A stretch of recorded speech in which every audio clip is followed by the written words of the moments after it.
by all the talk going on in the black community about you're African, no you're Asian, no you're the real Indians, no you're this now. Fuck it, we came from everywhere. People like, I don't know what to think anymore. Turtle Gang, just tell the people, clear up some confusion for them, because I know you're real adamant about that. Okay, first of all, I'd like to say Wella Gunta Walken, peace, Wanishi to all my indigenous relatives on Turtle Island. Basically, when you deal with indigenous culture, everybody on this planet is a descendant of a tribe. Whether you know it or not, you descend from a tribe. Now, all these tribes have their history. A lot of us have been written out of history, and it's called paper genocide. Laws were passed starting in 1700s, 1800s, but the final law that was passed was called the Racial Integrity Act, which was passed in 1924. This act changed people it took your nationality away from you and reduced you to a racial category. So that would be Negro, colored, things of that nature. So a lot of us, when you look back on your the census reports, you're gonna find that a lot of your ancestors were documented as being colored. Now, when you understand that the original term for colored represented anyone who was indigenous and what they would say Native American and black, right? But the point is, black is not a nationality. So when they deal with when they say black, they hide in a nationality. Now, a lot of people don't understand, or they don't realize that the actual slave trade started in the Americas and took people to Europe, right? So a lot of what we call slaves, or people who came here during the first arrival of slaves to the Americas, a lot of these people were indigenous people who were initially taken from here and brought back, right? My family happened to be one of those. We have our history, we have our records, we have everything. European, in order to establish, like the first colony established in New Jersey is called Middletown. Middletown sits on the Navesink River. The Navesink is the name of my tribe. Nuwasik, it means those closest to the river, right? So a lot of the history that we have, you can really easily deal with who you truly were when you start decoding the history of the towns and the cities and the boroughs you grew up in. Your family was raised in. My family in particular, we from New Jersey. We're documented as one of the oldest 3 families that was on record as being here when the Europeans established their first colony, which was Middletown, which is on the northern bank of the Navesink River. The southern bank of the Navesink River is a town called Red Bank. That's where I'm from, right? A lot of these places that we know of as cities, right? I'll give you an example, New Orleans. New Orleans is a French military outpost, right? Where I'm from, Red Bank, Manhattan, places like this were indigenous cities. And when the Europeans came here, they just overlaid everything that we were already doing. Fulton Street was already here. We was already doing trade on these places. Europeans came here and they just overlaid the roads. I can show them proof of this because my great-great-grandfather was one of the individuals responsible for paving all the indigenous pathways. These indigenous paths are what you call 13, I-95, the Garden State Parkway, so on and so forth, right? That was here already. There's 5, a lot of y'all are familiar with the Silk Road in Europe. There were 5 Silk Roads here on this side, coming from the north, the northwest, the south, the southwest, and west completely, right? These 5 roads, these 5 trading routes all coalesced, or they all met up at a place called the Navesink River. From the Navesink River, you would float your goods up to what we call Manhattan. Manhattan was a place of trade. That's why it was deemed the World Trade. That's why the World Trade Center was built here, because Manhattan has always been a place where the nations came to trade. Nations as far as Europe, South America, North America, Canada. I'll give you an example, right? They tell you about Harriet Tubman and the Underground Railroad. The Underground Railroad was native routes, native trade routes, a part of these 5 Silk Roads that was on this side, all right? The Underground Railroad, the final destination was a place called Nova Scotia, right? When you understand where Nova Scotia is, you understand that Nova Scotia means New Scotland, right? When you deal with Scotland, right, An example for a lot of y'all, because you like to watch movies, the last king of Scotland dealt with the Uganda. The Ugandans, right, who established what we call Kemet, a lot of them were run out of that area, and they went up into places like Greece. They went up into places like Rome, and they were known as the Etruscans. They were known as the Iberians, right, because they were being persecuted for their religious beliefs. These people were all Coptics, right? And you know about Kemetic studies, know who the Coptics are, know what it's dealing with in terms of Kemet, right? So these same people who were run out of Kemet, about a year and a half ago, 21 Coptic Christians were beheaded on the Nile, because the same war is still going on now. So these same Coptics were run out of places like Kemet. They established Greece, they established Rome, they established Iberia. These are also the Jews that were in Iberia that were run out, that they like to tell you were white people, and they were not white people. These tribes were known as the Morini and the Mandubi. You can look these tribes up. These tribes fled all the way up into France and places like that, all the way over to the England, right? And eventually they came through Greenland, and they established their first homeland in the Americas in a place called Nova Scotia. Now, Nova Scotia means new dark lands. Kemet is what? The dark lands, right? No, Scotland is the dark land. Scot is come from the word scorch.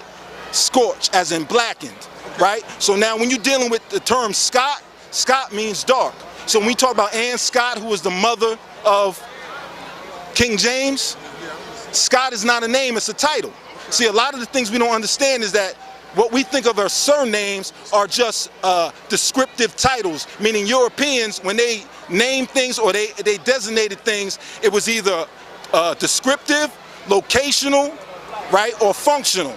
So you have names like Miller, right, because those families worked at mills. You have names like Taylor, because those families made clothing. You have people who are known as fishers, because when they encountered these people, they encountered them on the waters and they were fishing.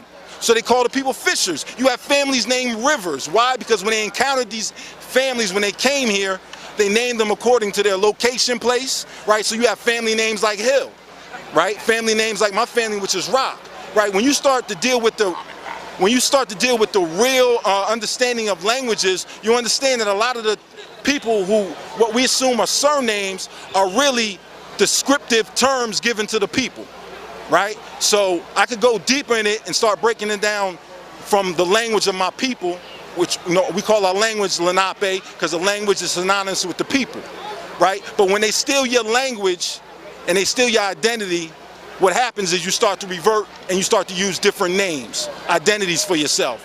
One of the first names that we reverted to, right, and I'm speaking for those of us in Lenape-Hoking, which is all of New Jersey, the 5 boroughs, eastern Pennsylvania, and northern Delaware, all right? So all the people within that territory who lost their tribal identity started to refer to themselves as Moors.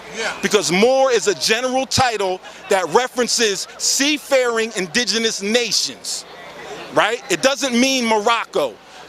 Somebody from Morocco is not a Moor, he's a Moroccan. Somebody from Mauritania is not a Moor, he's a Mauritanian.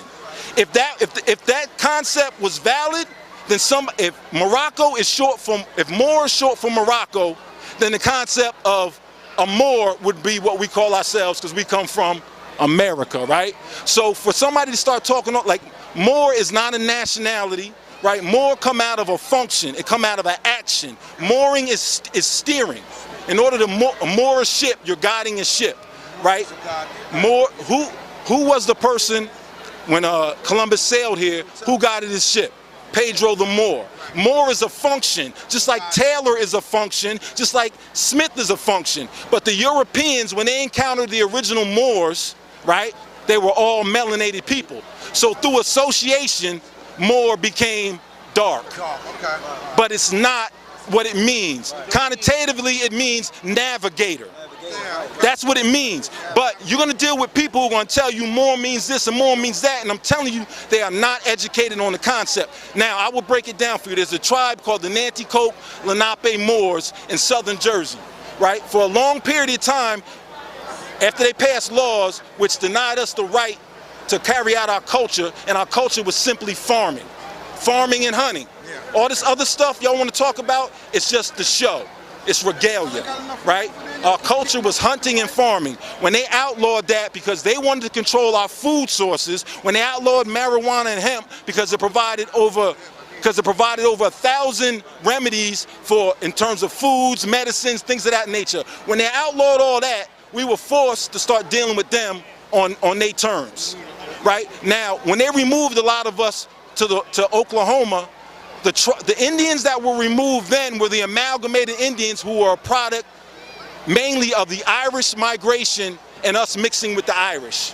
So a lot of these people, that's why the Indians look the way they look. That's why they look amalgamated. They got the long stringy hair. Because a lot of the ancient European tribes were doing trade with us. Because when you, like I said, the term Moor is not complexion. It eventually meant that, but it meant seafaring nations.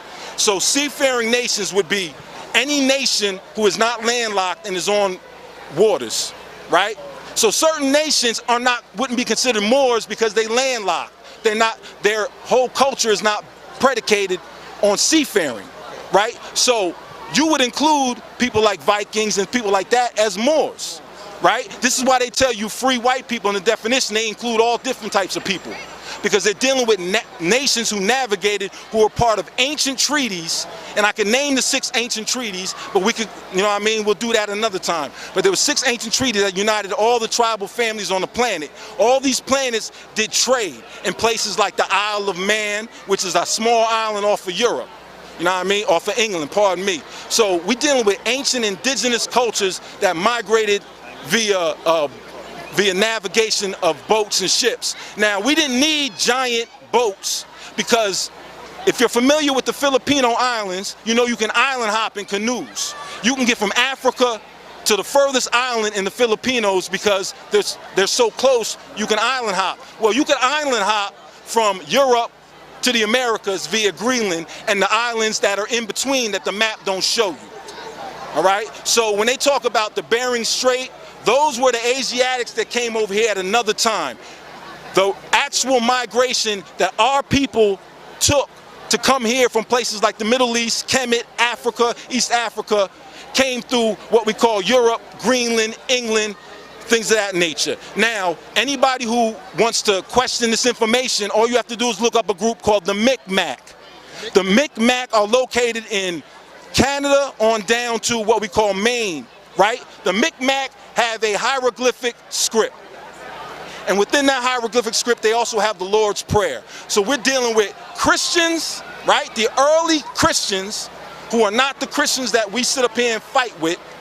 The early Christians were people from the land that we call Kemet. They're called the Coptics.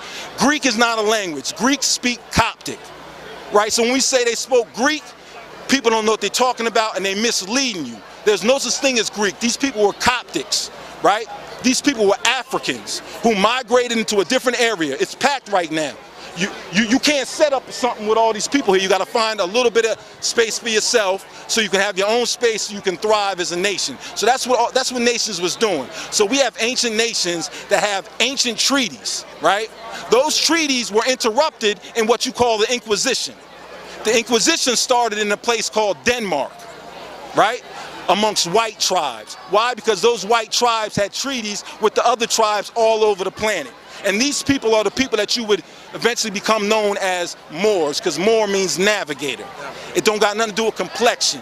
The reason why terms like tawny Moor were introduced is because the European associated all Moors with being dark, because the original people that he met navigating were dark. So the same way we associate hockey players with being white is the same way they associated Moors with being black, right? But as we taught the amalgamated Moors and people like that how to navigate, now you have something called tawny Moor to differentiate, because that means light-skinned navigator. See what I'm saying? Because they had to differentiate, because now this knowledge was being taught to different nations, right? So you got a lot of people talking about we not Moors, we not this. Moor is not a nationality. It's a general title for indigenous people who come from navigating nations, all right?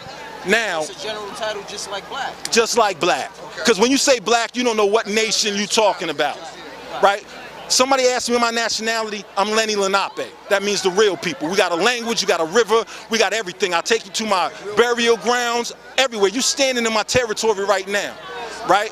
If we went to Africa right now, everybody would bow down and kiss the ground and respect every deity in Kemet, in Africa, wherever you may be. But our people run around here and don't respect any of the indigenous histories, deities, or nothing, and they wonder why we're in such a bad position, right? You're disrespecting your mothers, you're disrespecting your fathers, your uncles, put it this way, when we start dealing with genetics, right, you got 4 grandparents. When you double that, you got 8. So every generation you go back doubles, right? So when somebody tells you their great-grandmother was from Nigeria, what about the other 31 of your grandparents that produced you? Because every time you go back, you got to double your grandparents. So what I'm saying is we are a product of international trade. We are a product of many nations coming together, dealing with trade. When you deal with trade, you also trade genetics. That's a very heavy part of trade because you have to renew your genetics. If you keep intermixing amongst yourself, we know what that produces, right? So you trade genetics with different people around the planet as well as goods. So this is why we appear the way we appear here in the Americas, because the Americas was the first melting pot. The first cooking pot was a turtle shell. Turn it upside down. This is Turtle Island. Gumbo, Louisiana. You understand? That's the culture of America, and that's the culture that drives the world. It's the combination of all cultures. Even in Kemet, Kemet would not have been a great civilization if it was just one group of people, because no new ideas can be brought in, nothing can happen. It'll just be a stagnant culture. You got many, and if people want to deny that, we can just talk about multiple symbols for the same deity. Of course. Which shows that you're dealing with different people from different areas, but dealing with the same concept. And the same thing can be said over here.